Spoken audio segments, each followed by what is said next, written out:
Salut à tous et à toutes et bienvenue pour cette nouvelle vidéo. Dans ma précédente vidéo sur Naruto The Last, j'évoquais déjà cette vidéo en devenir que je suis en train de faire. C'est une vidéo un petit peu débat, un petit peu édito, un petit peu vlog, ce que tu veux, je m'en fous, où on va parler d'Itachi Uchiwa. Donc Itachi Uchiwa, c'est un de mes personnages préférés, vraiment. J'ai surkiffé. Et à partir du moment où il a été dénaturé dans Naruto Shippuden, mon intérêt aussi pour la série s'est envolé. Alors, après la guerre Shinobi, c'était complètement mort. Hein. Là, la quatrième guerre, c'était affreux, affreux, affreux. Mais déjà, le traitement adressé sur Itachi, ça me déplaisait. Avant d'en parler d'Itachi, il faut revenir un petit peu aux fondamentaux, c'est-à-dire l'organisation de la hiérarchie ninja. Dans les 27 premiers tomes, qu'est-ce qu'on a? On a les Kage. Donc les Kage, c'est le summum, hein, voilà, ils savent tout faire, ils ont un niveau de ouf, naninana. T'as les services secrets, là, l'embout, ils servent à rien. Ils sont vraiment pas exploités, ils se font vite niquer, voilà, vraiment, ils sont pas top. Après, t'avais les trois ninjas légendaires, Tsunade, Orochimaru et Jiraiya. Et ensuite, t'avais les sensei, ensuite, t'avais les ninjas de base, hein, ceux qui vont arbitrer, par exemple, l'examen des Chunin, tout ça. Ou des Jonin, enfin, on s'en fout, c'est la même chose. Puis après, donc, t'avais les Jonin, les Chunin, les aspirants, les conneries, les trucs comme ça. Itachi Uchiwa, où est-ce qu'il se situe là-dedans? Itachi, quand on entend parler de la première fois, c'était... bon, il y a Sasuke qui veut se venger, mais on sait pas trop de qui encore. Orochimaru commence déjà un petit peu à en parler dans la forêt lors de l'examen en disant ah Sasuke tu me plais, tu me fais penser à Itachi, naninana, et là on commence à un petit peu en parler. Après il y a tout le conflit avec Orochimaru et Gaara et tout ça, et c'est après qu'arrive Itachi dans le village de Konoha. À ce moment-là, je sais pas si tu te souviens, il va se fighter un petit peu contre 4 sensei. Il va réussir à envoyer Kakashi dans le coma en une attaque. C'est déjà Kakashi, quoi. C'est le mec qui a explosé, qui s'est super bien battu, qui a explosé l'autre connard avec son sabre sur le pont Naruto. Enfin, je veux dire, c'était Kakashi, c'est quelque chose. C'était le mentor de Naruto. Enfin, je veux dire, à ce moment-là, c'est du lourd, Kakashi. Le mec, en une attaque, il le sèche. Niveau avec le Sharingan, il se fight contre la meuf de... J'ai oublié son nom, celle qui a les yeux rouges, qui est censée être l'experte en Genjutsu. Lui, il va la défoncer, mais easy, quoi. Je veux dire, il est lourd, c'est du lourd Itachi, je veux dire, juste après ça, il va se fighter quand même avec Jiraiya. Il va réussir à s'en sortir.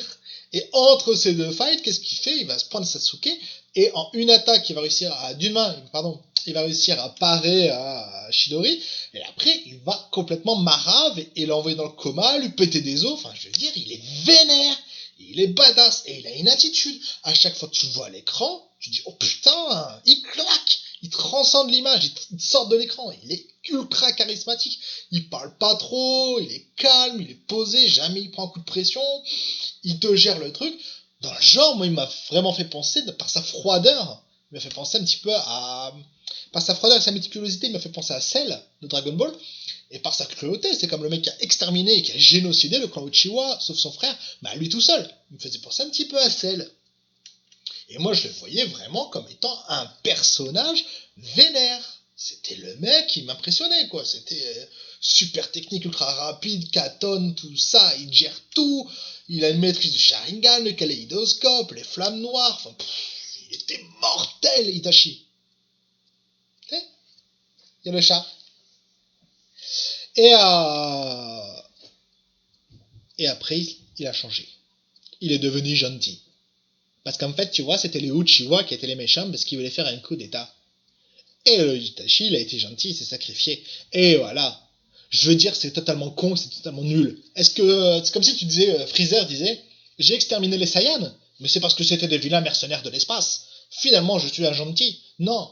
Le personnage de Freezer, on le déteste. C'est un sale enculé. Mais c'est le méchant le plus charismatique et le plus vénère de tout l'univers des BZ. On n'a jamais fait mieux que Freezer. Et ils ont même fait la résurrection de Freezer, tellement pour faire plaisir aux fans, tellement ça... Tout le monde kiffe Freezer. Et là, Itachi, le traitement qu'ils lui ont... le traitement d'Itachi était à chier, quoi. C'était... En essayant de lui donner une morale, en essayant d'en faire un gentil, en essayant de le remettre dans le droit chemin, ils ont totalement niqué l'intérêt d'Itachi. Itachi aurait dû rester un méchant. Il aurait dû être super vénère. Il aurait pas dû se laisser buter par Sasuke. Il aurait dû... Voilà, c'était limite un boss. Ça aurait été quelque chose d'excellent. Là, en faisant une figure fraternelle fort sympathique et tout, ils ont totalement dénaturé le personnage. Et là, je pense que scénaristiquement, ils se sont plantés.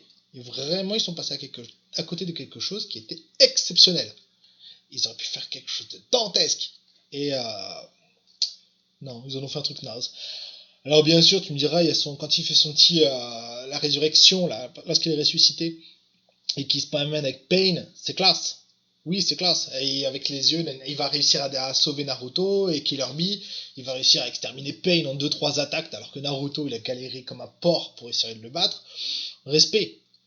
Le combat avec son frère, bon, c'est du fanservice. Hein. Le combat avec son frère dans la grotte contre Kabuto, non, c'était pour faire plaisir. Ça faisait kiffer de voir Sasuke et Itachi finalement qui se battent frère contre frère et frère ensemble et tout contre un ennemi commun. Non, c'était pas bien, c'était pas intéressant. C'était vraiment faire plaisir aux fans et voilà. Même le combat Sasuke Itachi m'a déçu, franchement. Parce que voilà, comme ils te le disent après, hein, il était malade, il lui a inventé une maladie, donc il était malade, il était faible, il s'est laissé battre, il voulait juste virer Orochimaru du corps de son frère, il voulait montrer toutes les capacités qu'il avait avec son œil et ses conneries, tout ce qu'on veut. Non, c'était pas bien. Moi, ça m'a dénaturé. Itachi Uchiwa, c'est un des personnages cultes, emblème. Il est monstrueux. D'ailleurs, il y a le rappeur Sams qui a même fait un titre, Itachi Uchiwa, sur son album Dieu est grand, que je vous conseille. Excellent album de rap. Et voilà, je ne sais pas ce que si vous regardez cette vidéo, quelle est votre opinion sur Itachi Uchiwa. Mais je trouve que c'est le plus gros, certainement le plus gros gâchis en termes scénaristiques, certainement le plus gros gâchis de la saga Naruto, et on aurait vraiment pu mieux faire avec ce personnage qui avait tellement plus à offrir, tellement d'aptitudes et de compétences, ça pouvait promettre des combats mais de fou malade, avec tout ce qu'il avait avec ses yeux, avec sa maîtrise, sa technicité, et ils nous en ont fait finalement un truc très très très décevant et moi ça me rend triste. Voilà, tu sais tout maintenant. Sur ce, camarades, chers amis, merci d'avoir donné cette vidéo. Si ça t'a plu, je m'en fous, mais surtout dis-moi ce que toi tu penses de Itachi, parce que c'est ça qui m'intéresse. Et sur ce, je te dis à plus pour de nouvelles aventures. Ciao ciao!